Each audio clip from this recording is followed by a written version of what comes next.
그 뭐예요? 그 저기 1억을 받았다. 그 시의원으로부터 이제 지방선거 나오겠다는 시의원이자 시의원 후보한테 그런 1억을 받았는데 이거 어떻게 하면 좋겠냐고. 뭐예요 그게 도대체? 아니 돈 받은 거는 강선우 씨가 전화 통화를 통해서 이야기하잖아요. 네. 그러니까 돈 받은 건 사실이잖아요. 네. 자백하고 있는 거잖아요. 예. 그 자기는 물론 이제 몰랐고 보좌관이 받았다 이런 얘기인가요? 아니 보좌진이 받았든 뭐 왼손이 받았든 오른손이 받았든 간에 네. 하여튼 강선우가 예. 지역구에 공천권을 행사할 수 있는 또는 최소한 아유 영향을 줄 수 그럼요. 있는 국회의원이 다 결정해요. 영향을 줄 수 있는 예. 사람에게 돈을 받았다는 건 팩트잖아요. 예. 그 액수가 1억이었고 예. 그다음에 그 당시가 윤석열 정권 취임 직후예요. 예. 그래서 지방선거에서 민주당이 상당히 고전하던 시기인데 네. 강서구청장도 그래서 그때 국힘이 됩니다. 김태우가 됐어요. 네네.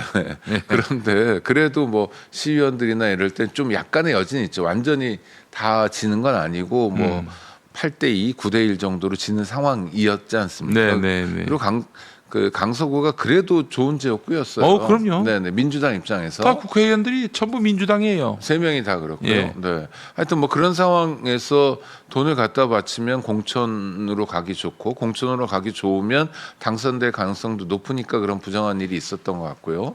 그거는 이제 팩트로 확인되는 거고 네. 문제는 김병기, 강선우가 전화 통화를 하면서 그 있었던 사실을 무마하고 뭐 이를테면 누구에게도 얘기하지 마라가 아까 김어준 씨의 태도랑 똑같은 거거든요. 범죄가 확인됐잖아요. 그리고 자기는 그때 공천관리위원회의 간사였거든요. 서울시당에. 네. 그러니까 아주 중요한 자리에 있었던 사람이고 일을 공적으로 풀어가야 될 사람인데 개인적으로 이렇게 하고 또 하나는 녹음을 의식하는 듯한 얘기들이 많이 나오잖아요. 나는 몰랐다 뭐 이런 얘기를 한다든지. 아니 그리고 그 이전에 너무 기가 막힌 건 왜 나한테 와서 이런 얘기하냐. 뭐 그런 것도 그렇고요. 네. 기가 막힌 건 네. 김병기 의원은 다른 국회의원들하고 통화할 때 녹음하는구나. 이게 너무 기가 막혔어요. 이 사람들끼리도 이러는구나. 도대체 이런 헛개비 같은 삶은 뭐지? 아니 그러니까 강선우 씨가 잘못했어요. 그렇지만 개인적으로 절박해요. 물론 그 절박함을 어느 정도 이해해야 될지 모르지만 상대가 절박한 상황에서 막 울면서 전화하는데 그걸 녹음하고 있는 김병기의 마인드 이런 것도 되게 놀랐고 우리 이사장님은 정말 정치 안 하시길 잘했다. 거기 가서 맨날 녹음하거나 또 녹음 당하고 있어야 되는 거 아니냐. 아이고 저는 이미 제가 문자로 뭐 보낼 때는 네. 대외 공표가 될 줄 알고. 그렇죠. 보내고요. 아니 물론 사람들은 그런 태도를 가져야죠. 예. 이해찬, 통화할 때도 예. 이게 나중에 어디서 어떻게 쓰일지 모른다. 네, 이해찬 또 저 유시민 이런 분들이 그런 조언들을 하잖아요. 예. 그리고 이 제법 조금 이름을 알려진 사람들은 어디서 무슨 말을 하든 누군가 다 듣는다, 본다고 생각하고 사는 게 맞아요. 네. 그런데 대놓고 둘이서의 통화를 녹음하고 있다는 건 정말 막장까지 갔구나 이 사람들이 하는 생각이 들어요.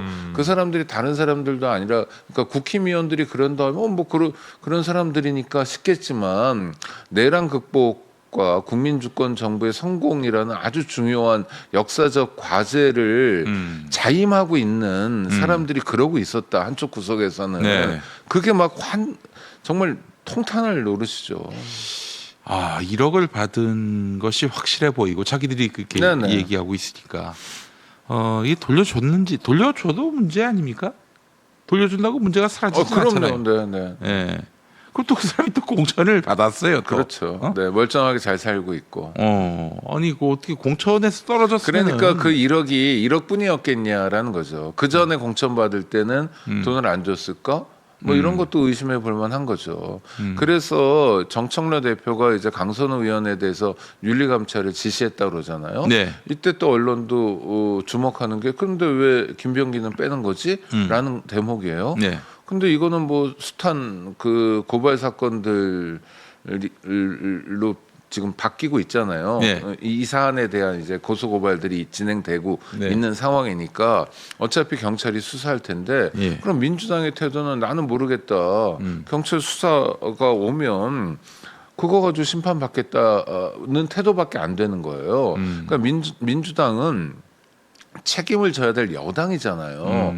그러니까 명명백백하게 가급적 당 안에서 진실을 밝혀내고 미진한 부분, 강제 수사권이 없으니까 진실에 닿지 못하는 부분을 뭐 수사기관을 통해서 뭐 진실을 밝힌다면 모르지만 벌써부터 가르마 타고 이 사람 넣고 저 사람 빼고 이런 방식은 안 된다. 그러니까 지금 김병기 사태에도 불구하고 민주당이 약간 정신을 못 차린 듯한 느낌이에요.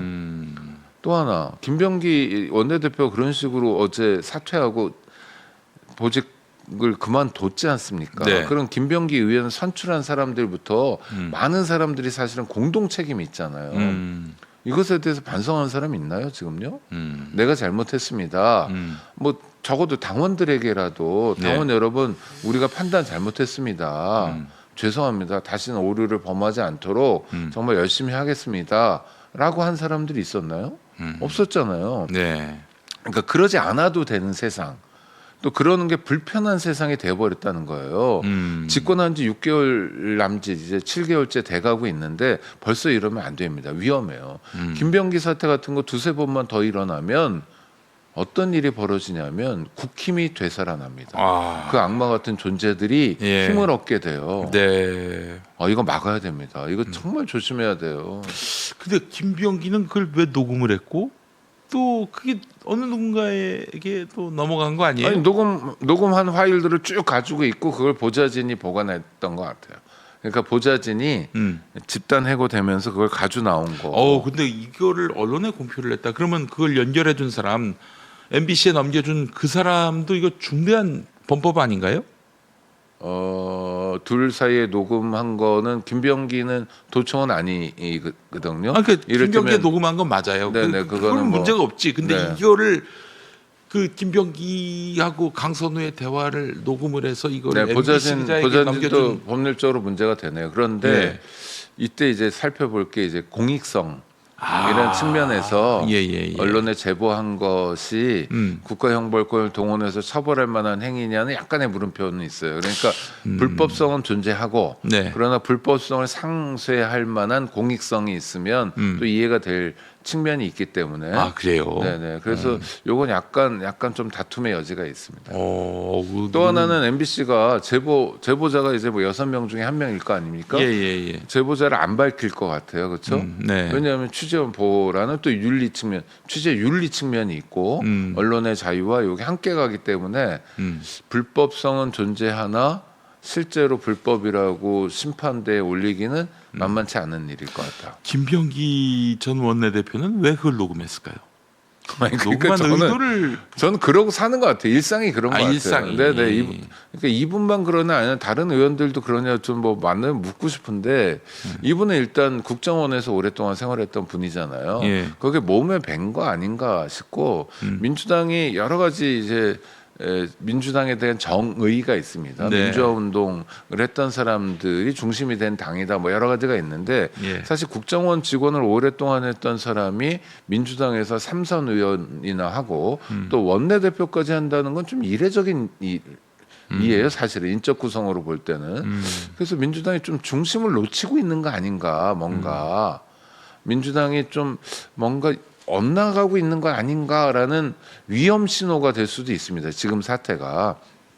그러니까 지금이라도 빨리 바로잡는 게 중요하다고 봅니다. 네.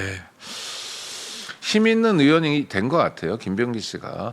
그래가지고 힘을 과시하는 것 같아요. 그러니까 김병기에 대한 비판도 별로 없는 거고 정청래 대표 입장에서도 껄끄러우니까 이제 윤리감찰에 강선우만 넣고 김병기는 빼고 뭐 이런 거 같아 보여요. 그리고 어제 원내대표를 사퇴하면서까지 보여줬던 태도는 그야말로 여태까지 보여줬던 건들건들의 연장이었거든요. 이 배경이 뭘까? 이게 인성일까? 아니면 나름대로 민주당 안에서의 자기가 가지고 있던 영향력 아닌가. 지난번 총선 때도 김병기 씨가 상당히 영향력을 행사하고 있다는 얘기가 많았거든요. 힘이 세다. 네. 뭐 그러면 뭐 뭔가를 만들어 놓은 거 아닌가 싶고요. 앞서 말씀드린 도청 문제는 정말 도청이 아니라 전화 녹음 문제는 정말 고약한 거고 당원 동지 중에서 정말 가까운 사이잖아요. 몇 명 안 되는 국회의원들 사이에서도 전화 통화를 녹음하는 사이라면 이건 인간적 관계, 신뢰의 관계는 완전히 다 무너져 있는 거다. 알겠습니다.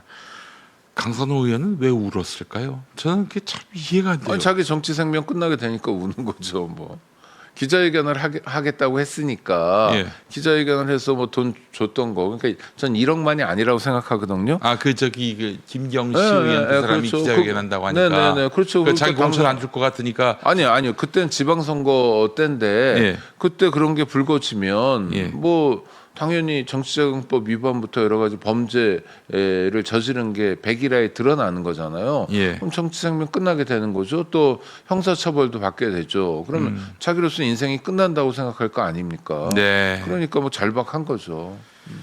아이고, 알겠습니다. 네. 좀 후져요. 뭘 위해서 정치를 하냐라는 질문을 스스로에게 되는데 스스로에게 그런 질문을 하는 국회의원들이 몇 명이나 될지 의문이에요. 늘 스스로 물어봐야 됩니다. 그럼요. 기자도 마찬가지고 내가 지금 진실을 위해서 활동하고 있는가 늘 자기에게 물어봐야 되는 거예요. 그런 기자가 있겠죠 어딘가. 어딘가 있겠죠. 뭐 우리가 잘 보지 못해서 그렇지.